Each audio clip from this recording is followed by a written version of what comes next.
Hey, gaming fans, it's Chris Bolts, and I'm coming in with an article on Saros. Now, Saros is a recent PlayStation 5 exclusive that was released about, a couple of weeks ago or something. I bought the game, and I started playing it, and I like the world, and I like the aesthetic. It definitely got that Returnal vibe to it, but as I was playing the game, I was just like, man, I just can't shake the feeling that this is going to get boring and it's going to get repetitive over time. And it wasn't so much that the game started getting boring and repetitive, the story is where it started messing up. And I was like, I'm not interested in the story. So every time I would die, I would just try to get out of there as quickly as possible. The protagonist, he's a fine protagonist. He's not the best protagonist. The supporting characters are not that good at all in my view, especially the women. The women just look god awful ugly. It's like, why is it that these companies keep on going down that road of making the women in these Western games look so atrocious? Well,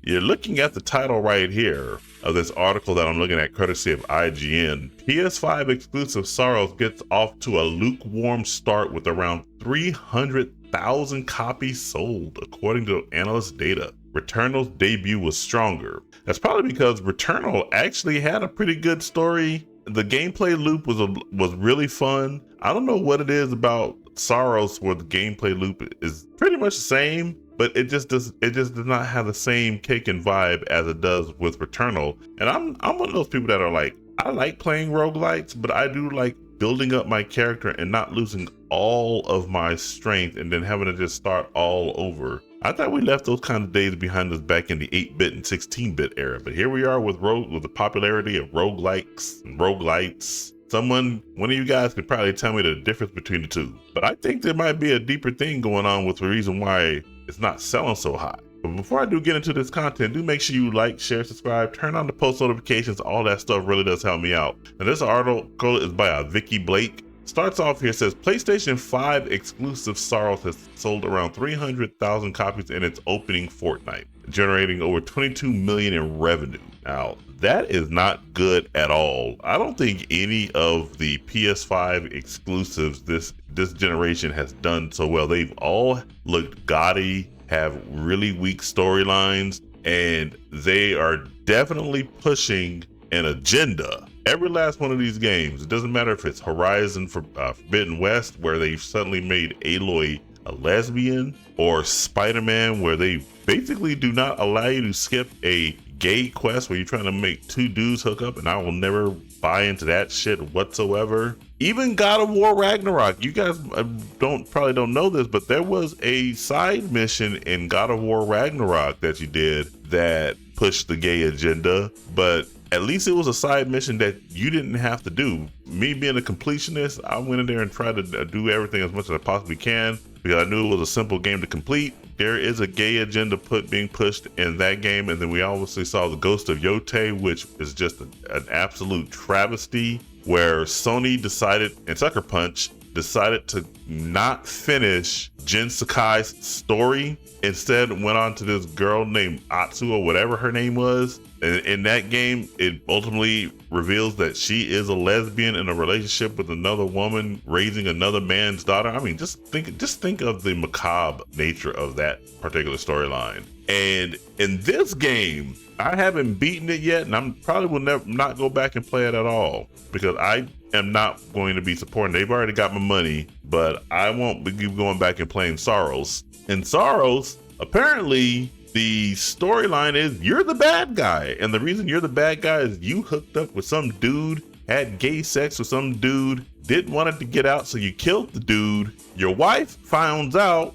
and then she leaves you to go to be with this black lesbian. Now, who wants to play a game like that? Analytics from Alinea Analytics called the debut slow but interesting. I don't know where the interesting part would be other than that it's only at 300,000 copies, albeit tagging it as a niche game that's currently only playable on Sony's console. That's not the problem. The problem is not that it's exclusive. The problem is the gameplay loop pretty much sucks, and it has that sorry ass gay agenda that's being pushed. It's being stealth pushed. If you go back and look at any of the marketing and promotional materials associated with this game Saros, you don't get any of that off in there. Yet that is basically what this game is. It's an alien shooter, alien roguelike shooter that is telling a gay story. Now that might be for some people, but that ain't for me. That is not for me at all. I'm gonna link to a really good YouTuber who did a really good analysis of this, named Jay the Concept. I want you guys to go over there and check out his video. Also give him a like when you're over there. He's a really good dude.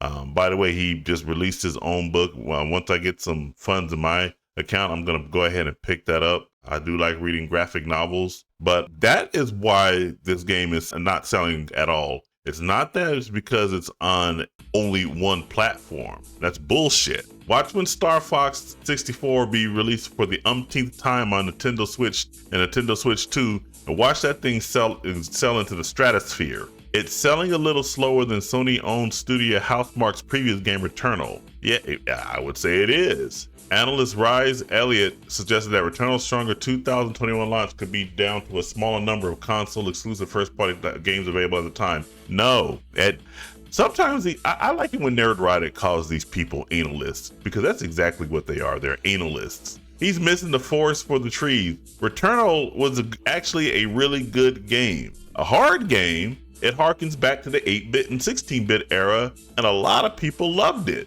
I absolutely loved it. But this right here, this Returnal basically successor, Saros, no. First of all, you can feel the forced diversity, equity, and inclusion in the game. You're forced to play as an Indian guy. Like, how many games out there really are there where you want to play as an Indian guy? Be honest. The women are absolutely atrociously ugly looking. They got the DEI Chinese guy off in there. And you got the standard white token man. You're being bossed around by a mouthy woman. You got a black woman who immediately gives you attitude and lip. The minute I met these characters, I was like, I don't give a fuck about any of these characters. I'm just gonna try to play the game as much as I possibly can. Suggested it appealed to early adopters of the PS5 who inherently buy a lot of new games at full price and were dying for something to play. I had a lot of games to play around when Returnal came out, not just Returnal. This is absolute bullshit right here. You go, Saros, on the other hand, follows on the heels of Crimson Desert, Pragmata, and Resident Evil Requiem, leaving it fighting for space Returnal didn't have to compete with. That's absolute bullshit. I own 3 of these games, and I'm going to be getting Pragmata here pretty soon. Crimson Desert, I've been saying from the time that game launched, was going to be an absolute gem.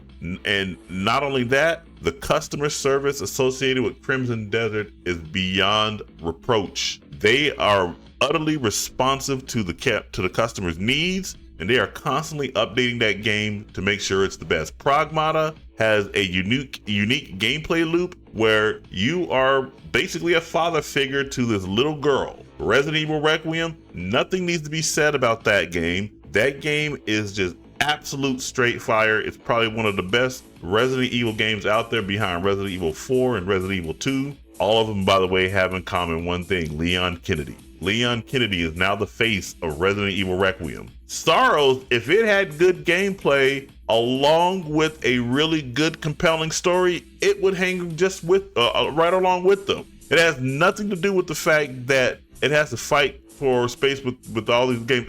There's all kinds of games that are out there. If you go on Steam, take a look at my Steam library. Here's my Steam library right there. Look at this. I got all these games right here, and this is just on my Steam. I can go and look at my GOG account. I got a whole bunch of games over there. Epic Games, Prime Gaming, or whatever Amazon's calling their shit. And then on top of that, Steam has so many sales. Right now, Devil May Cry, the collection, is on sale. Conan Exiles. I was just looking at this game. This game just got a free visual upgrade. It's on sale for $29.99. There's all kinds of competition for gamers if you put out a good, competent, fun game with a good, compelling story. Both of which are missing from Saros. Has nothing to do with, it has to compete with all these other games. Fuck that shit. It's gonna have to compete with games, period. It has to compete with handheld games. The entire purpose of entertainment is to try to compete for people's time and money. And it doesn't matter where the entertainment comes from. It can come from reading a book, come from watching a movie, come from playing a video game, listening to music, going out and hanging out with friends, going out and just having a good time by yourself and doing whatever you want by yourself. Saros is just a sorry product. And I hate to say that, but that's what it is. This analyst goes further to say it really is a shame, as Saros is a fantastic game and frankly deserves better number than this. No, nothing deserves anything. You earn what you get. But 3D bullet hell type games, especially those with a $70 price tag, are a tough sell in today's market. No, they're not. No, I would bet you this. Capcom goes out there and makes a bullet hell game, it will sell like gangbusters. It has nothing to do with the price tag or the fact or the type of the game that it is. There's another 3D bullet hell game that I'm highly anticipating. It's called Luna Abyss. It's a free demo out right now. If you want to play it, see right there, Luna Abyss. It's supposed to be coming out sometime this year. Oh, it's coming out this month, May 21st, 2026. This is a really good game, and it's a bullet hell. And so far, there's a really good story behind it. You see the guy playing it right now? Don't listen to this guy. There is a market for a 3D bullet hell game. It's a first-person 3D bullet hell game. It's not all bad news for Housemarque, though. The data suggests the people who have bought Saros are loving it and sticking with the game. The DAU data is where things get a bit more encouraging, Elliott wrote. Saros launched with around 43,000 daily players on its early access day, then jumped to 83,000 on its full launch day and peaked at almost 142,000. The post-launch curve has held up well too, with DAU settling into a 115 to 140,000 range across the first 10 days, only dipping below 100,000 once. I wish we could take a look. We could look at this kind of data right here. I wish we could take a look at this. That number is probably going to be going lower. It says, because this was on May 11th, it's at 96,000. I wonder where it is right now. This is not good news, even though they're trying to paint it as such. You peaked already at 140,000 or 42,000, 142,000, and now you're going below that number. You only sold 300,000 copies, and then word of mouth has already gotten out for this game. This game is good as dead. Returnal is known for its difficulty, but Saros has autosaves enabled and multiple save slots available, something Returnal did not have at launch. While Saros still poses a similar level of challenge in its action as its predecessor, it does come packed with some added kindness, with Housemarque taking feedback from Returnal on board when designing Saros. Yeah, a lot of the stuff that they put into the game is great, but the thing is here is that atrocious story and the gameplay loop, which is not that much different from Returnal. I mean, there's some little knickknacks here and there that are not available in Returnal, but for the most part, it's just like, that's fine. Let's see what else we got going on right here. Let me read this next paragraph right here. The upshot, according to Elliott, is that Saros may struggle to break even, but as a PS5 exclusive,